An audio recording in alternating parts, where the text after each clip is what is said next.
Hello there. Welcome to this episode of Force Ghost Conversations. This is your host, Anthony King, and this week I'm joined by Greg McLaughlin from the Rebel Base Card Podcast to discuss Star Wars card collecting. If you're a fan of the podcast and would like to consider pledging your support, there will be a link in the episode description for you to check out the various tiers offered. Also, please be sure to check out our TeePublic store to buy some Force Ghost Conversations merchandise. And without further ado, it's time to gather around the campfire for some Force Ghost Conversations.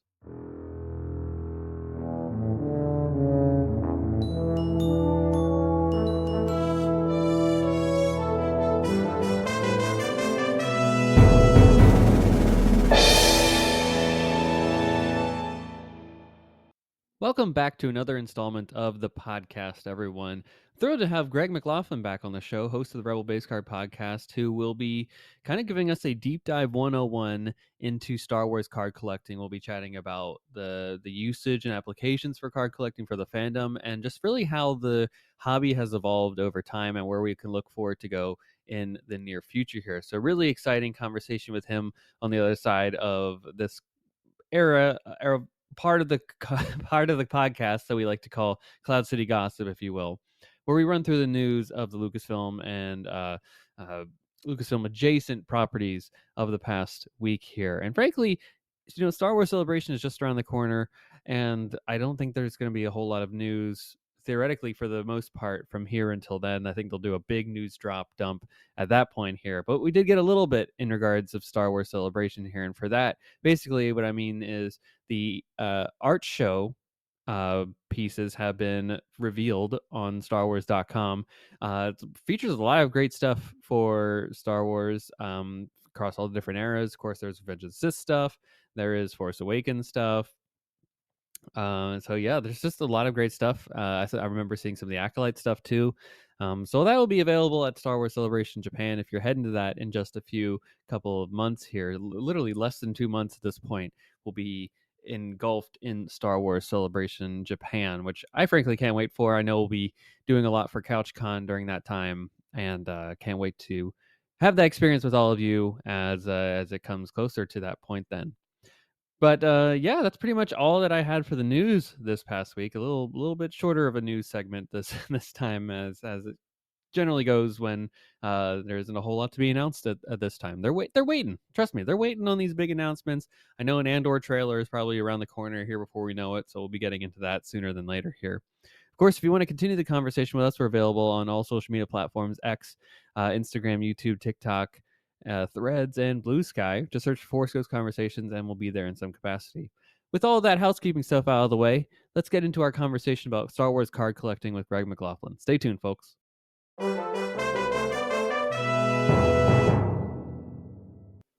Welcome back to Force Ghost Conversations, everybody. I'm thrilled to, I always say, Greg, I'm going to find you a way to get you back on this show. And boy, sure enough, my whiteboard eventually got to the point where it was interview Greg McLaughlin from the Rebel Base Card about Star Wars cards and card collecting, something that is right in your bread and butter as the Rebel Base Card. It's like literally in the title. So, folks, I've already spoiled it. Welcome back to Force Ghost Conversations, Greg. And how are you doing? And thanks for coming on to chat about card collecting. I'm excited to be here. This you could call this filler. I mean, this would be totally like, but This who is can not fill? filler, not filler Who at could all. fill? I can fill. But I am always excited to talk about trading cards and card collecting. Obviously, it means something near and dear to my heart. But yeah, this is fun.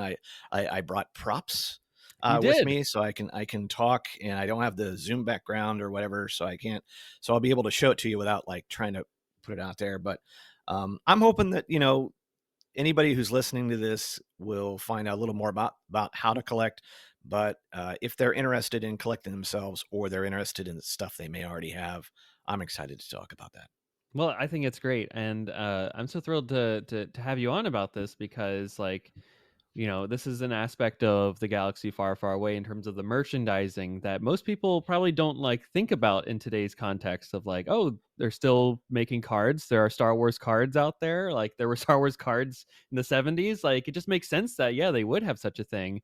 And to continue this this hobby in a way, but also just the meaning of it for the Star Wars galaxy over the last 50 years. I think it'll be an important conversation to dive into here. So that's kind of where I want to start, is with the origin itself. So what is like the origin of like trading cards and card collecting in terms of popular culture itself? When I saw this question, I was like, it's not an it's not it's like, well, that's Not a an pretty easy one, I tall know. order. But I would say you could look back to, before the 1900s, with Allen and Ginter, who most of the early part of this hobby are all like tobacco and bubblegum cards, Yes, which is yes. where a lot of this gets inserted. So even in the late 1800s, where whether it would be maybe some baseball, some of the dead ball league Mhm. baseball players, or you'd have these little inserts, very small cards into packs of cigarettes and whatnot, or cigars, where a lot of companies would just put out like these sets of like nature, right? Or Yeah. places or historic people. You'd see Mm. some military cards of like, uniforms Ah, from different yes. different eras and so forth. So a lot of that's just sort of like appealing to, men who smoke. Um, but with the companies that are out today, predominantly, like Tops and so forth. I mean, a lot of those start off as candy companies, Mhm. and Tops still makes candy. But where you would probably see, like if we go into the tobacco cards of the early 1900s and the 10s, 20s, and there's also other kind of makers that are making these cards that you can get, like Babe Ruth has a card. It's these little more like a mono, like a 2 by 2. I think they're Goudies. It's I know them probably, well. Our yeah. family has one. Oh my goodness. It's Yeah, it's you're our burying the lead. it's our family's cherished prized possession. Yes, it is locked away. As it should be. But I would say in the early 50s, when Topps kind of starts its baseball, and then you'll also see later in the 60s when you see a lot of pop culture cards from Mhm. Topps, whether it's on a movie or TV show. That would probably be the precursors of what you would really see today, as far as like someone would think it'd be like a trading card, but a lot of it starts with those tobacco and then early, Okay.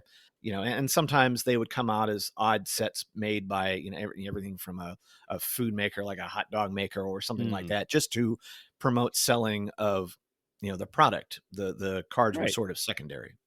I think it's interesting that it's like, I think most people, when you say the words like cards and card collecting, trading cards, etc., you're thinking of your mind will almost immediately go to like sports, particularly baseball. I think is where you would most commonly think of like, oh, there's a card, right? Oh, you have a Honus Wagner, Honus Wagner, what number one or something like that is like the most popular or something like that, or most sought after collecting card, something like that. I don't know. Well, it's Um, also because Honus Wagner, when he realized his picture was going to be on a tobacco card, as the story goes, he told him to pull it. And so yeah. one of the reasons why the Oh, Honus also Wagner there's T206 is because there's not a lot of them in circulation, because supply and demand. either he didn't get paid, or the popular theory is that he didn't want to promote smoking. And so, True. you know, Go to Cooperstown, whatever you folks. want to say. There's a very pristine one there in the at the Hall of Fame museum there. It's really awesome.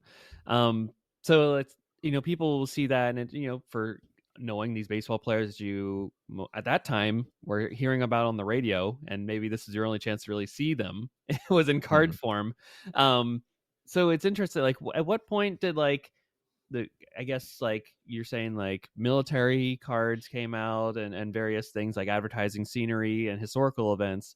But at what point did like popular culture, it was like Star Trek perhaps was like maybe the first to create cards or something like that? Like do we even know where like the first card set in like a popular culture? Maybe like a Leave It to Beaver or like a Well, those early 50s TV shows maybe? you're not far off, because what Topps is doing, and they're not the only manufacturers of this, but kind of taking them into consideration. They're just trying to put out things to appeal to kids. Yeah. And you could tie in things like, like Frankenstein, or you Okay, could do yeah. like, monster cards, or things about cars. Um, I was just going to say like everything, like, because Topps was also based out of New York. Mhm. But for example, like especially like the Beatles, Okay, or, that's a good one, yeah. you know, Batman. There's a famous, the 60s Batmans, or the Marvel stickers. But they're going to do a lot of TV shows as well, Right. um, but Mars Attacks, if you remember the 1996 I campy do. movie, it was based off of the 60s. This is something that Mm. Tops had done. And you can see here, I'm just going to show you this is great podcast material. Great for the audio crew. But essentially, like Tops, would commission artists to do these, Mhm. and so that they're already kind of at this point, they're already making a lot of money on their baseball, but they're looking into entertainment. So just Mm. regular TV shows, and Smart. especially you see that, especially like for me, I remember even in the 70s, late 70s, where you have things like Three's Company and Planet of the Apes. You'd Okay. have Happy Days, those kind of things where the Incredible Hulk. Anytime something was kind of looked like it had some traction, they would kind of put out a set for it. But Mhm. surprisingly enough, some of these major movies that you wouldn't think about, Jaws did not have a trading card set. Oh, Jaws 2 did. well, Ghostbusters did they not. weren't gonna miss Ghostbusters out 2. on Yeah. it. So some of these would get, after, but like especially like with, let's say, Garbage Pail Kids, Mhm. huge in the mid 80s. I was kind of not that interested in it, but I should have picked up some because they got popular. Teenage Mutant Ninja Okay. Turtles, hugely popular in Yeah. that. The Batman 89 set. So some of the, Dick Tracy and all this. So they're just like Mm. anytime they feel like they get some traction, and there's even some residual things when after Star Wars comes out. Star Wars took some of the designs from the 1976 Star Trek set, the 1976 King Kong set, which, Mhm. if you look at some of those, you can see some of the design elements that'll pop up later. And, to me, it kind of culminates with things like, with Tron, Knight Rider.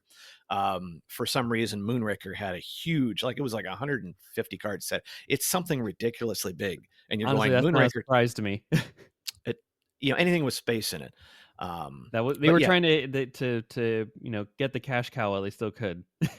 exactly. But, it's funny because, like, as you get into the early 90s, when the gum goes away, then it becomes more Mhm. about the cards. And really, one of the reasons why even trading cards would have value to them is that, in the 50s, especially, and a friend Mhm. of mine who was an older collector goes, we didn't think about them as being anything valuable. They were just stuff to sell candy. And so the reason why, the manels and things like that are so valuable is because the same thing with the Star Wars toys of the 70s. Nobody Right. thought they were collectibles. But by the time everybody, hey, let's, Phantom Menace comes along, or the junk wax period of the early, the late 80s, early 90s, everybody's just trying to like kill the golden goose. And so a lot of that stuff is worthless just because people looked at it differently, Mhm. tried to Mhm. use it as collectibles. And so that's one of the main reasons. I don't think anybody who was putting out the tobacco cards of the early 1900s thought they were going to be valuable. It's just like, we're just trying to do this to sell cigarettes.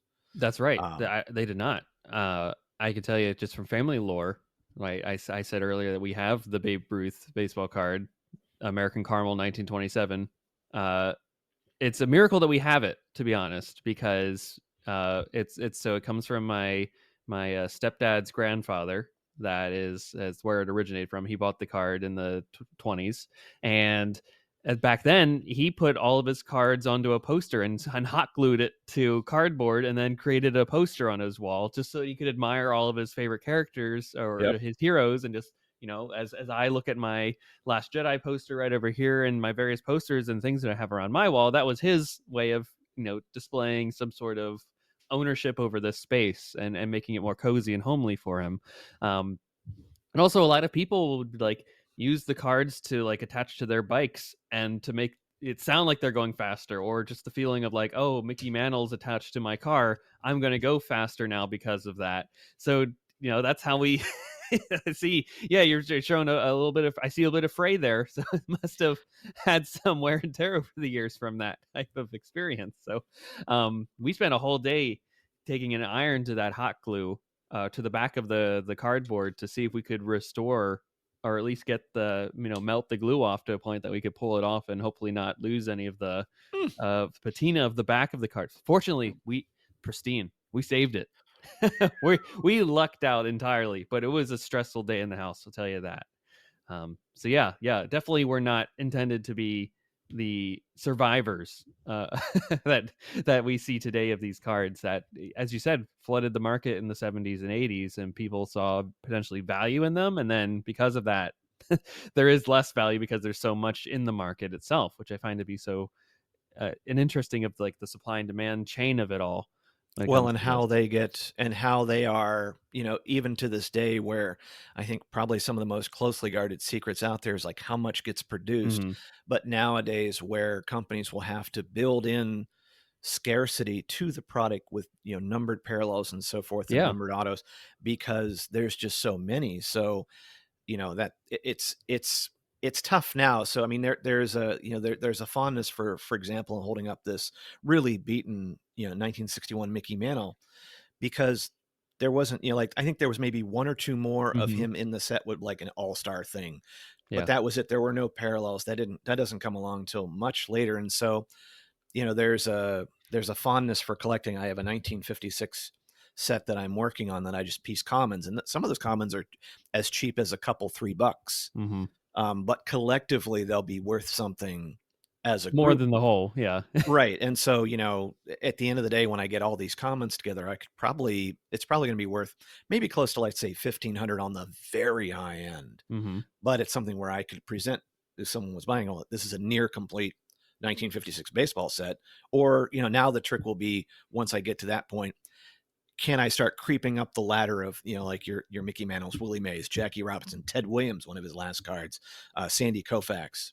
It's, sometimes you can get lucky and find one, but Hmm. would I trade it all for like a pristine 56 Willie Mays? Here, take it. Yeah. Yeah. But there is the joy of just collecting it, and I all that agree. product's out there. All that And it's product's out interesting that it's like, yeah, just basing off of what you said earlier, like where the cards are going to like various TV shows and there. Mhm. Universal Monsters and et cetera, other films of that time frame, Beatles included as well. Not everyone is a so I think we agree the etymology is in sports, right? Not everyone is a baseball fan though. Not everyone is a football fan. Not everyone is that. So it's smart from a business perspective to kind of expand out to some of these other areas. See, I'm seeing a Last Crusade one right now. Uh, you know, see what people are interested in, and if they bite, they bite. I mean, I can't imagine that it costs too much from a producer standpoint to create the cards themselves. So you create it, you see if people buy it, and if they do, great. And if not, then a collector's item that maybe is in 100 years a really valuable piece of Americana. Right. And like, say, for example, see, even someone like yourself, like I was showing up, like someone had sent me a lot of these 2008 Indiana Jones heritage ones. And so they're trying to capture, they're printed on a stock that looks like the older Hmm. ones. There wasn't a Raiders of the Lost Ark card set. There was Temple of Doom. And so once Hmm. again, they kind of felt like they'd missed the boat. But, someone might like, even like yourself might go, you know what, I'm not a card collector, but that particular set would encapsulate all those movies that I loved, Yeah. and it takes up little space. I can go back, but I don't feel like I have to treat it as, like getting out the gloves and everything. I can just flip through them, Hmm. enjoy the feel, and just kind of read, what I loved most about, the movies. And you Sure. go, that's Yeah. a really, it's a cool scene there. So, or as we talked about, the Scorpions cards that, Sure. I was looking A little after bit our of everything. conversation. How fun is that to find that they were on trading cards and there's not a whole lot of them, but it makes them, it kind of accentuates your love of the Scorpions and, to add to your collection. Just add another piece to add to make you a full on completionist in terms of your Scorpions lore. So, when did the first Star Wars cards come out? Did it come out in 77 with the release of A New Hope? Did it Yes. perhaps, I mean, the novelization for A New Hope comes out months before the film in 76, I think. So people could have known the story ahead of time. Or was it like a Kenner kind of deal where the action figures come out in 78? So I hope you can still like the movie a year later. Well, strap in, folks. This is going to get deep. No, about a month after the film comes out in June, Hmm. the very first Topps Series One Star Wars cards come out. And you can, if you pick up like some of the Abrams books, Uh huh. Gary Durrani, who worked for Topps, has a lot on the subject. As a matter of fact, he's got a set called the Card Chronicles, where he Uh-huh. talks about his time at Tops. But essentially, they got invited out. They actually turned down the Star Wars Lucasfilm to do Star Wars cards, but I think Donruss ended up also reneging. But I think when they Tops kind of got wind of like how popular it was going to be, they Uh, took a second look and they were lucky enough to get the license to do it. okay. Over the next year or so, I would say well into 1978, there were 5 sets that were produced. And so Mm. you have the blues, that's the classic Starfield. Um, this, and they were Wow, not okay. only produced in the United States, but in Canada through Opeachy, who was the licensee. Mm. In Canada, they were produced in, some were produced in Mexico. Not Mm. every country got all 5 sets. In in the UK, in Argentina, in Australia, Tops, once the everybody caught wind of how popular this where it was, everybody wanted a piece. But in the United States specifically, 5 Mhm. sets. The orange is some of the most, they were produced in millions. It's not like these cards are rare. What's rare is them in good condition. I Good will condition repeat and that. survived over Right. 50 years, yeah. If you have some in a shoebox, awesome. But it's all based on condition. And if like, the most valuable ones are the ones that people have sent in that were pristine, PSA Yeah. 10. But they included, each set were 66 cards. They included 11 stickers. Um, you could probably find, like, the second, third, and fourth, the reds, greens, the reds, yellows, and greens are a little easier to find. And I would say, Mhm. as far as Mhm. like value, not to skip ahead, couple hundred maybe for the first set if you get a higher end quality set that's still considered raw. But you could pick up a red set for 40 Mhm. 50 Mhm. bucks. Greens are not, the only ones that are incredibly valuable, or that are more valuable than others, would be, of course, the number one, Luke Skywalker. And if Right. you got a great one condition, like, raw, this one is probably, 15, 20, 30 bucks Mhm. maybe. Maybe raw. But whereas I think there was an auction for a PSA 10 one that was, somebody bought for 78K because someone had 78K that they Mm. wanted to blow on it. So don't think you're going to put your kids through college with these. But there is a green one that has C3PO that it Mhm. looks like he's excited to be there.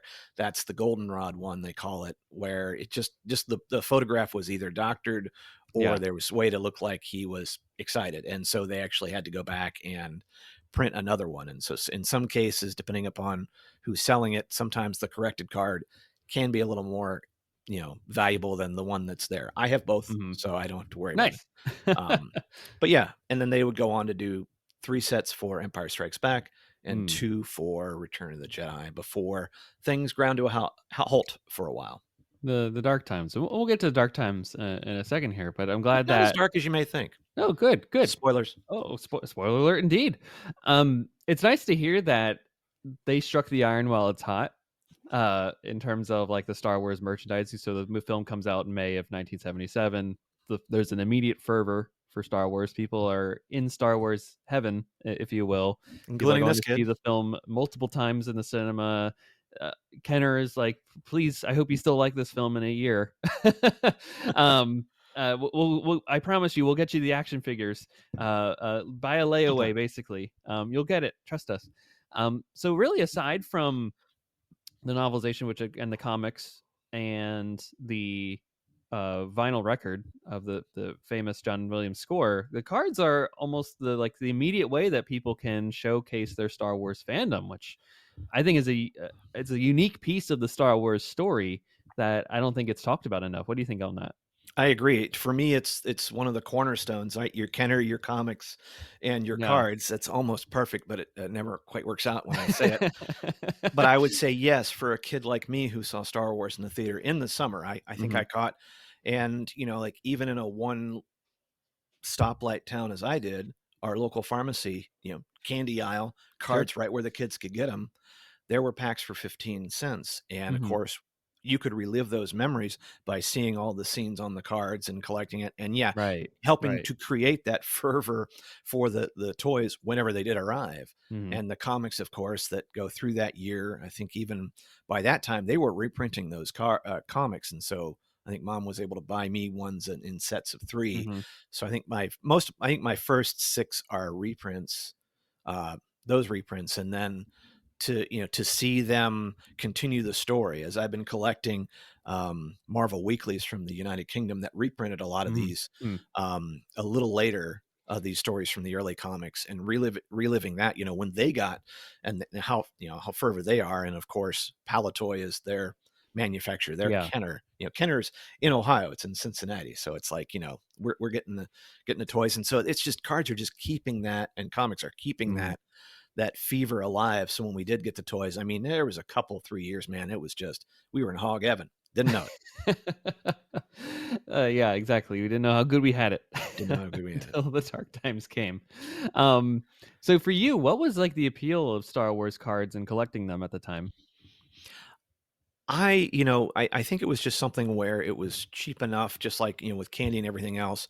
I think to me, once I started seeing on the backs of these, there are puzzles. There's like about a Mhm. 20, 25, or 24 card puzzle like on the back. And so you take your cards out and you kind of lay it out, and you start to see these pictures of whether it's a Tusken Raider or whether it's a scene from, they're all in a cockpit. And I think that's what really starts kind of, for me, getting me excited about collecting more, because I want to finish that puzzle. I don't know Mm. why they don't do it more Mm. these days. You have a completionist mentality.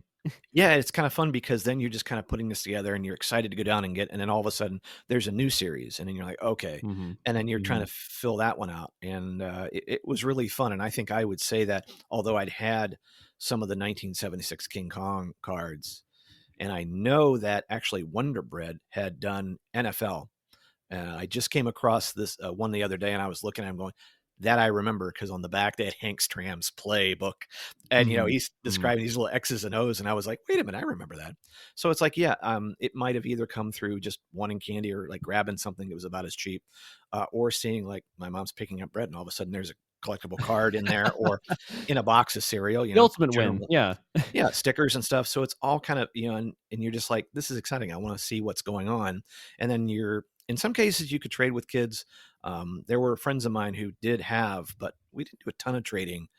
But, baseball had kind of been there, so there's that mentality, and so you're all of a sudden going, "Oh, wow, let me check out baseball," Topps Baseball, which I started collecting, and then Mhm. football and things like that. Later on, you do, like, Close Encounters when it came out, and some of these, and so it's kind of fun, even though some didn't end up being my permanent collection. I kinda, you throw away cards as anyone does. Yep. It kind of builds that seed where you're like, "Oh, this is kind of fun." But, Star Wars, I always kept. I got rid of a lot of others, whether I traded them or trashed them. Comics comes in, like, with, usually kids do when they're teens.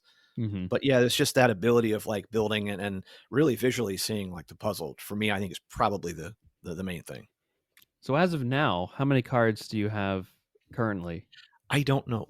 You don't It's a know. lot. Okay. It's a lot. These You are have a whole probably room devoted to I have a the huge binders? shelf.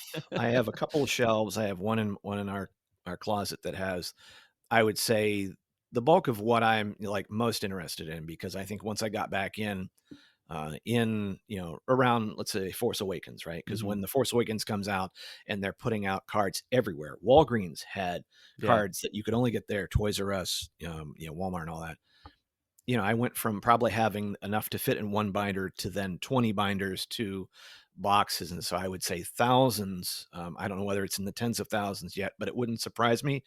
I have whittled out some. Some I've tried, like, either donated. There's a guy, Dave, is it Merrick? Who works for the Somerset Patriots in New Mhm. Jersey. It's a Okay. Yankees affiliate. And I sent some cards last year because he has these giveaways that kids can go in and get, like some baseball cards or whatever. But yeah, some of it's just, after a while you get this where you end up with a lot of bulk. And I think, like with any collector, over time you start to kind of whittle down to what I'm really excited Mhm. about, or what I Mhm. want to go back. And a lot of that is vintage, the 90s, which I didn't get a chance to collect because I was out of the country. And so you start finding, like, they still they produce cards to this day. What makes something that you not only want to collect but want to keep? And Hmm. every collector goes through cycles where it's like, all right, I've got to thin out the herd a little bit. I'm excited. I enjoyed having it. I enjoyed owning it, but now I can kind Yeah. of Yeah, move you it move along. on. You move Yeah, on. exactly. the finite space that we all have, and we have to just determine what is valuable enough to take up the Mm. space in our spaces that we have. You haven't gotten to the point where you need a storage shed for That yeah, that all that the I think. boxes of cards. But, there's a guy I follow on Twitter. I think he's a Cubs fan. His Twitter account literally is 1,000,000 Cubs, but his goal was to collect 1,000,000 Cubs cards. Hmm. Hmm. He also buys and sells, and so he has, like, just garages full of these, like, I with believe it. white boxes and so forth. But, hey, last year, Topps kinda helped celebrate him, so they brought him on. I think he threw a pitch, at a for the first pitch at a Cubs game, had, Hmm. like, a jersey with a back with his name on it, but you're like, that's kinda cool because that guy had a goal, and I remember seeing she would show up at the National with these signs saying, how close he was to getting 1,000,000 cards, Cubs cards. He has more than that, but, it's kinda fun when you see someone who's excited about that, and that's their passion. To Yeah. me, that always excites me. I'll have to get you in contact eventually with my stepdad, who has literally a room full of cards. So you talking I don't need who's any got the more space for a enablers in room? my life, but I respect that. Yes, yeah, it is his personal prized possession is that whole room full of just sports cards, memorabilia, and all that. You have to ask Um, him, like, if the house was on fire, what would he grab? oh, he That's grabbed a that Babe Ruth card. I could tell yeah. you. That would be it. Yep. For the value of it, but also the family value of it too, Right. connection to his grandfather and all that. So, definitely that's top, and I think maybe the Michael Jordan rookie card would be number The flair, 2 yes. number 2 underneath that. Yes, yes. So historically, what has the larger community used these, like, Star Wars cards for? Like, are they just, like, looking at them just to nice to see?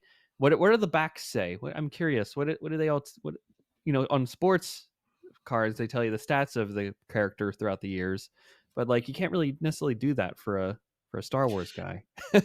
Well, it's tough because, you have a lot of collectors who collect for, they just wanna have them or they want to. They're building collections. They're set builders. Now you have a lot more investors in that they're going to go for the value, right? They're going to Mhm. try to get those scarce cards. They're going to try to flip them. You have the same people who are out there. We're talking recently about Pokemon cards, which are Mhm. like which you play with, right? But they have valuable ones, and there's a market now for people who are trying to get cards to flip them, Mm. wherever they can make, or if Mm. they pull an expensive, auto or, parallel. So there's an investment side, there is a collector side. Uh, I would say trading is probably there are trade nights. The National does have trade night. As we are recording this, it's Mhm. top rip night, and so the local comic shops are actually having specials that you can come in, pack wars. They have discounts. I'll be hopefully going to my local card shop today, just to kind of see and be a part of it. And Mhm. so there is a they're trying to build the hobby, but there's more than one way to do it. And as I found in my own journey of the podcasting collecting, it takes everybody, and so there's not one way to collect. There's not one reason to collect, and there isn't a need to bash on somebody if that's not the way you collect Right, or right. care about it. For me, I enjoy having them. It's fun to build sets. I do have cards that are valuable and stuff that I will Mhm. hold back to make sure. And yes, I've pointed out to my family, it's like, okay, something happens to me. Look in the lunch boxes, kids. There's stuff in there that you There's always probably money in won't. the banana stand. Just check There's always money in the the banana stand, and I'm trying to make that cryptic, but, so and I think that'll what's maybe down the road, that'll be something where once I start kinda ridding out, I might have to go to move some of this on to other collectors and hopefully another Mhm. home where someone else can enjoy them, but I can whittle down and not make it a burden on the family Mhm. to go, "Look, I have all this stuff that you're going to have to whittle through, and then you're gonna lose potentially money on because you don't understand." And it's like, that's hard. You don't the burden's not on you to understand what's valuable and what's Mhm. not. Mhm. That should be pointed out going, look, if this something happens, do this, but do it in such a way that you can get something out of it. And in that way, it might be a benefit. Yeah. I think, like, also we kind of alluded to this, like, in that dark time of, like, the '70s where you just can't come home and watch the film on Disney Plus and pause it and watch it over and over and over again.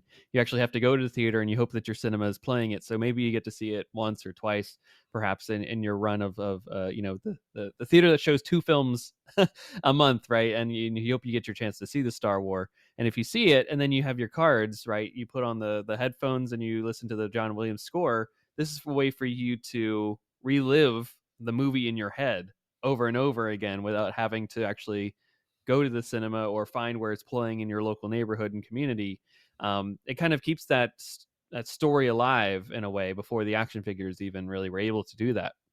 And even on the baseball side where, a lot of kids who grew up, they look to the cards because they're watching the games in black and white, Yep. or Or they're listen on only radio. Yeah. yeah, or on radio, or they're only seeing their teams. If a friend of True. mine True. grows up in Pittsburgh, he's only seeing National League players, and so when he sees, the California Angels first cards or Hmm. Los Angeles Angels, that's the first time they've seen the uniform. And even when they Right. first, like those when the teams first like the expansion cards, you're seeing like, like doctored, previous cards so that, they can put out a card for whoever got traded or whoever went to an expansion team, but they don't know what the uniforms look like. So for them, it's Hmm. like the same thing with us. Now, we didn't necessarily think like, oh my, like, yes, I'll never see Star Wars again, but I'm like, there was always something kind of coming out and or you kind of move on to something else, especially if you're a kid and you move on to other areas of interest. But it's like, okay, now Doctor Who's on TV. I'm watching a Hmm. lot more Hmm. Doctor Who, and that's kind of exciting. Or I'm looking for something a little more, yeah, it's interesting. But yeah, those with not having it, and of course, after in the '80s when you get VHS coming out, you're taping it off of TV and you're Hmm. watching it. And there's a whole way of watching it now, where maybe you have the commercials, maybe you don't. You're certainly not through the movie. Okay, I did through some of Yoda's death in Return of the Jedi, but now I go back and go, that's more interesting. But yeah, it's just it was just the way you did it. Whereas Hmm. now, yes, on demand, these things are not as important for you to relive it because you can just fire up Disney Plus, or you can maybe in your video library and just throw it out there and enjoy the afternoon. Yeah. So beyond the time of the original trilogy, you've said there were a couple card sets throughout Empire and Return of the Jedi, and then we get to what we call the Dark Times, that era between uh, Return of the Jedi and the Phantom Menace, that 16-year period.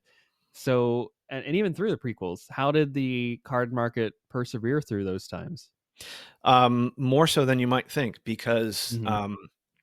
although, yes, there's no Star Wars, about 10 years after Return of the Jedi, Topps goes back in. They're trying to make like a 15th anniversary type set that ends up being coming into the Star Wars Galaxy Set 1. Okay. And Okay. that's Nice. hugely popular because they're seeing what Marvel and some of the other companies are doing, and they're going now. Cards are appealing to a direct market, so there are Mm. card shops, there are Mm. comic shops that are selling these, and there is a demand for these. In the late '80s and early '90s is this card boom, which now we talk about the junk wax era.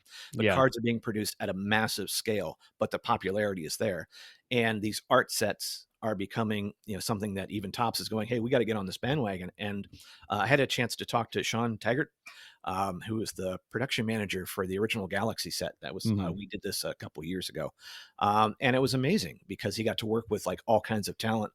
Mm. Getting a Steve Ditko card, getting a Jack Nice. Kirby card, getting Yeah. all these popular artists at the time to contribute and make these awesome Star Wars cards. That was a massive hit, and also not they're not valuable because they are produced in massive numbers. However, throughout the '90s, that if that set doesn't go, then I don't think a lot of other Star Wars sets of the '90s happen. But you have Galaxy 1, 2, 3, and then all of a sudden wide vision cards in the mid '90s. Mhm. So now you're seeing the original movies for the first time again in card form, but you're seeing like the Mm. full frame, and it's gorgeous. And then they try out things like 3D. Um, Now you're getting into like the special editions, and so now they're doing Yeah. special edition wide vision ones. They're trying chrome with finest, which was a Mm. sports type property, and towards the end, Now you've got the prequels. So now you've got Wine Vision prequel cards. There's a couple sets of those. They kind of redo some heritage type ones and Chrome archives where they're trying different things, but they're enjoying the success of the direct market, which leads into the 2000s, where now you get things like autograph cards. Now you get Yep. sketchographs, which literally were just sketches done en masse, but over the 2000s, through the prequels and beyond, you're getting a lot of regular releases with all kinds of characters, legends characters, and so the direct market, has its ups and downs, but there are Okay. a ton of card sets that happen up until the Phantom Menace, through Disney and Phantom Menace, which blows up for the next several years until really we gonna Mhm. get to COVID to kind of bring things to a head. Where during COVID, Mm. where everything kind of stops, then the Fanatics purchase of Tops in 2021, and Mm. where the hobby kind of goes into more of like this, you know, this new run where it's like on steroids, where there's a huge amount of interest that came during COVID that's still there, and it's affecting. Now you've got things like Whatnot and all these auction sites where or breakers where people are Mm. getting in, and it's making it, like I said, it's introduced the hobby in many different areas that it wasn't. In some cases, maybe not making it as affordable as it used to be, sort of like a I throwaway mean, purchase. But that doesn't mean it's stopped. Um, it doesn't mean that someone can enjoy Star Wars cards or any kind of cards like that. It right. just means that there's just more places, even digital. Yeah, it's just shifted. The market is shifting, Yeah. and with that comes change, and typically, as you noted, it just increases price, and as more people get involved in it, and that just creates a whole new supply and demand chart on the value of all things. So I'm glad to hear that it persevered more so than a lot of other Star Wars properties did during that time frame. Um, did they make any for the Ewok films?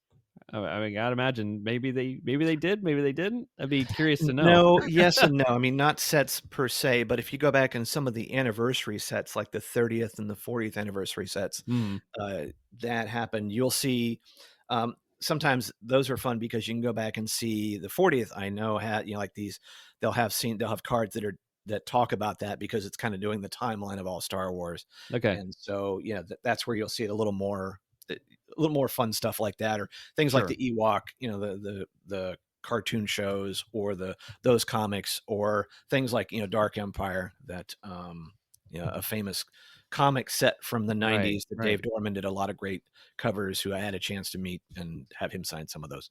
But nice. That's really cool. That's really cool. So, what would you say is like the most valuable Star Wars card currently?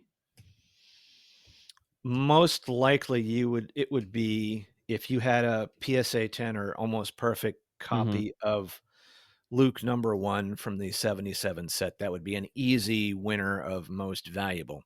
Although it's, like, there's a lot of value that's in these one of ones that they put out, Hmm. depending upon, Hmm. like on the newer ones. I would say, yeah, you would probably go back and see more of those. There's a lot of graded, 77s and Lukes out there, and so, but you will see these moved every now and then, and someone buying a lot. I don't like with any of the 77s, they won't necessarily lose value, but that's also not to say, like I said, if you go back and you find them in your shoebox, it's all about not only the quality that they are there, but if you send them into these grading services, PSA, Hmm. Beckett, you know, um, all those, there's a ton of them. What it's going to come back, I sent an autograph I have a Hayden Christensen autograph I sent in, and it didn't come back 10, it came back 8.5. Hey, good Um, enough. but for me, it was more about preserving, it was trying out the services to see how it would work, and I dropped Mm, this off, but it was also to kind of retain the value of what I have. And so that way, yeah. if you're trying to sell a card, some people, it's easier, like if it's graded, to a certain extent, it's serialized so they can go back and look at it Hmm. and verify it. But then you have some, like, all right, my fingerprints won't get what is really a valuable card anywhere, so it will retain the value it has. And then, but someone sends me one of these galaxy cards, and they're like, yes, there's some value in it because Sure. it's slabbed, as it were, but it's only going to get so that much more valuable. But How much would you roughly estimate that one of those Luke Skywalker number ones go for? several thousand, I think, would be an easy guess. Okay. But like I said, it depends on, like where you're buying it from and, are you in competition with somebody else? But I would say, yeah, I would say expect several thousand at least for a Luke number one, if not Mhm. more. Like I said, I've seen them sold for more, Sure. but it depends. Auctions could always drive things up. Auctions or a private sale, or if you go Yeah. to a show and you're buying cash, that kind of thing. And so, whereas, and some people do who have a lot of money are doing collections of only graded PSA 10 cards. And you're like, if you want to do that, that's great. It's an investment like anything else you can hold on to. And, Mhm. it's to me, the 77s are a safer bet, regardless what you have, because of of the scarcity, quote unquote, of really nice quality ones because they Yeah. weren't. So, So what would you say is like the future of Star Wars card collecting? And just card collecting in general. Where do you see it going in the next let's say Star Wars is almost at 50 years. Where's the next 50 years of this hobby go for in your mind? well, over the last couple of years, you can see Fanatics have some of the sets have wound down as far as quantity, but the Mhm. quality of sets they're trying to put out. Recently, we had something called Galactic Antiquities, which Okay. Fantatrax and a lot of folks put out. But those were a box of really high end cards. They were 9 cards in a box.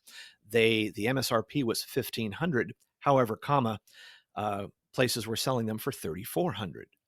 And Right. so a lot of people, a lot of breakers and things like that were buying them as an investment value, breaking them apart, hopefully looking for, like a Harrison Ford auto or a Carrie Fisher auto, Sure. those kind of things. And some getting disappointed, some not. But I would say that, Fanatics is told everyone they want to 10x the hobby. So they want more people in the hobby. And Mm. so they have to run a tightrope of releasing good stuff that people want to collect, that has value that people see, without flooding it, and Yeah. whether or not they repeat the mistakes of the junk wax era of the late Yeah. 80s, early 90s. It's hard to say, but Fanatics and Tops have pretty much all the sports licenses. They got the NFL and the Sure do. NBA from Panini. Upper Deck still has NHL, um, but it'll be curious to see that. I think there will be, much like the shoes, the shoe market, and things like that. Mhm. You will have this high end aspect, I think, for years and decades to come. But Series 1 baseball, which just came out, yes, it starts with the hobby, but there's still going to be retail. So there's still Right. plenty of cards. And what I do like is seeing like blaster boxes that have, for example, a parallel that's only in the blasters. Mhm. And usually that's one of the last products I see, although I do see some Upper Deck that'll do single packs and say like Target or Walmart. Yeah. Um, but even if you were collecting Pokemon or Magic and you were doing it to play, or your kids like them or you like them, those are fun. My daughter has a Pokemon collection. My son Mhm. collected. I have a Mhm. small Pokemon collection, as well as like the Star Wars games and things like that. So some of them are just fun to. They're It's multi-purpose, fun to have, yeah. fun to have, fun to play. And it is a There's game too, yeah, it's not and it's necessarily a just game. like cards where you're looking at them and they have facts and details on the back. No, that Yeah. serves a purpose. None of that's going away for some time. And yeah, like you said, when we get into the 50th anniversary of Star Wars, I'm sure once the movies, even for the Grogu Mandalorian movie, when it comes Mhm. up, there's probably going to be a run up. And I'm kind of excited to see what cards are they going to do. Are they going to do like the Sure, Journey twos, like they did for the sequel trilogy movies, where you have that? maybe. There was a Chrome release of Phantom Menace. So there was a lot of cards there. I'm excited, and I would really love to see it if there were more places you could get them, so that everybody could get in on the game, rather Yeah, than just, old dudes that hang out in card sure. shops. If you're gonna expand the hobby, kids understand what the values are, but make sure it's accessible and fun. Mhm. Keep it fun. That's what it And was in about. terms of accessibility, I see that a lot of cards are moving digitally these days. Like, is that a trend that you see continuing further and a bigger way to expand the base? It helps, right? Star Wars Yeah. Card Trader is celebrating its 10th anniversary this year, Mhm. and they have gone into even having exclusive art for their own, digital cards. Where so Right. you know, you bring in Darren Pepe, you bring in, Chris Penix, and the names are escaping me at the moment. Um, Eric Lauthman, and Robert Jimenez that are doing these, Uziri art. They're doing these specific art cards just for the card trader. Mhm. And some of you can even have where you can collect them and see the sketches, the original sketches and all that. That's really great because you get something unique, but it's in a game. It's you could do free to play. Yes, you can spend some money, but it's fun to kind of do just as you're kind of over breakfast in the morning. Yeah. But Upper Deck has EPAC, which basically they work through a place called ComC where you can buy packs and boxes, and ComC will hold those cards for you. And some are digital, some are physical. And right now, one of my guests, Ian Taylor of the Marvel Card Collectors Mhm, podcast, mhm. talked about they're doing sales because Upper Deck is losing its Marvel license to Topps. And so you're getting 75% off of some of these packs and boxes. So I picked up a box of What If Season 1. I picked up a Smart. few Yeah. packs of Eternals, Falcon and Winter Soldier because Captain America's in films. In the I got a zeitgeist. film cell Yeah. card. Yeah, I got a film cell card from Eternals. I got some serialized parallel Nice. cards in cards in some of these, and I can have them sent to me if I want, or I can have them held on to. There's a community that trades there, so that's just two different ways of doing digital. And of Mhm. course, Topps has brought back in Slam, the WWE, because they inked a deal with WWE, and so my cards, which from the original app came back, including my money, and Nice. so I can Nice. collect again. The NFL app most likely comes back when the license fully gets transferred over, and so yeah, it's nice to have something that you can your collection that you can have with you, or if you feel like, oh wow, I can buy What If for $3 or $4 a pack, I'll take a stab at it, and I got 60, 70 cards out of it when Yeah. I'm all said and done. But yeah, it's fun, just different ways to collect. Different ways to collect, indeed. So if someone is listening and they're like, "I wanna get into this hobby," where do you recommend that they start with that? And also if they're like, "Wow, Greg, I have a shoebox, full of cards in my house. How do I know if it has any value or not?"